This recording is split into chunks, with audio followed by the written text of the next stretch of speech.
লিবিয়ায় নৌকাডুবিতে ভূমধ্যসাগরে ব্রেগানো তীরে ভেসে আসা মরদেহগুলো প্রয়োজনীয় তথ্যের অভাবে পরিচয় শনাক্ত হয়নি। এদের মধ্যে কয়েকজন বাংলাদেশি থাকতে পারে বলে সন্দেহের কথা জানিয়েছে দূতাবাস। যদিও দেশটির পূর্বাঞ্চলে রাজনৈতিক অস্থিরতার কারণে সশরীরে হাজির হতে পারেনি কর্তৃপক্ষের কেউ।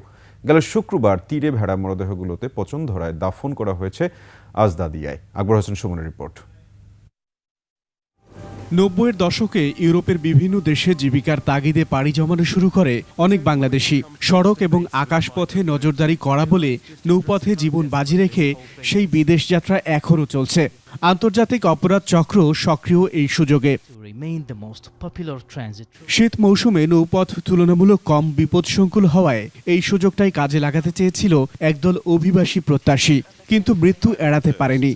ভূমধ্যসাগরের ব্রেগা তীরে ভাসতে ভাসতে নোঙর করতে হয় ২৩ মরদেহকে। কিন্তু তুলনামূলকভাবে দক্ষিণ আফ্রিকার মানুষজন অথবা আফগান রেফিউজি এদের বাইরে উল্লেখযোগ্য সংখ্যক বাংলাদেশিরাই থাকেন। তো হয়তো সম্ভবত আমরা বলতে পারি যে ৯০ দশক থেকে আসলে ইতালিতে বিভিন্ন ভাবেই বাংলাদেশিরা গেছেন।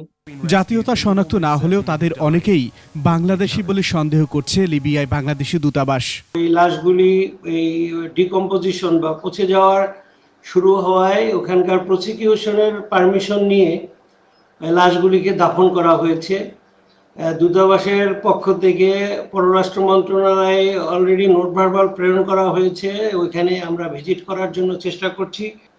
ধারণা করা হচ্ছে যে বোটটা ডুবে গিয়েছিল, সেখানে বাংলাদেশি অভিবাসী ছিল।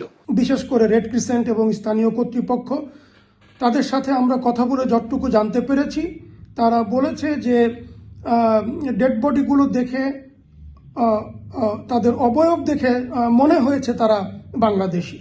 সাগরপথে মৃত্যু ঝুঁকি থাকলেও ইতালি যাবার আগ্রহ যেন কমছে না। এই অবৈধভাবে ইতালিতে যাওয়ার মিছিল জারি রয়েছে। এখনো আমার হাতে ত্রিপলি, মিশরাত এবং বেনগাজি থেকে এখনো ৪-৫টা ফ্লাইট যেতে পারবে এরকম লিস্ট আমার কাছে হয়ে গেছে। অ্যান্টিঅক্সিডেন্ট ও ফ্লেভোনয়েড সমৃদ্ধ ফ্রেশ প্রিমিয়াম টি এক কাপে কাঁপিয়ে দিন। সংখ্যায় বেশি না হলেও এই তথ্যগুলো কিন্তু যারা যেতে চান তাদের কাছে থাকে বা তাদেরকে দেওয়া হয়। প্রলোভনটাও সেখান থেকেই আসে যে কষ্ট করে যদি কোনোভাবে যাওয়া যায় তাহলে সারা জীবনের জন্য একটা ব্যবস্থা হয়ে গেল, একটা সুন্দর জীবনের ব্যবস্থা হয়ে গেল। এটা পুরোটা আসলে সত্যি না, কিন্তু এই প্রবণতাটাই এবং এই তথ্যগুলোই তাদেরকে ভোলানো হয় বা নিজেরাও তারা কিছুটা এটাতে কনভিন্সড হয়ে যান। ২০২২ সালের এক হিসেব বলছে তার আগের ৮ বছরে অবৈধ পথ ব্যবহার করে মৃত্যুকে বরণ করেছেন প্রায় ২২,০০০ অভিবাসী প্রত্যাশী। আকবর হোসেন সুমন, ২১ টেলিভিশন, ঢাকা।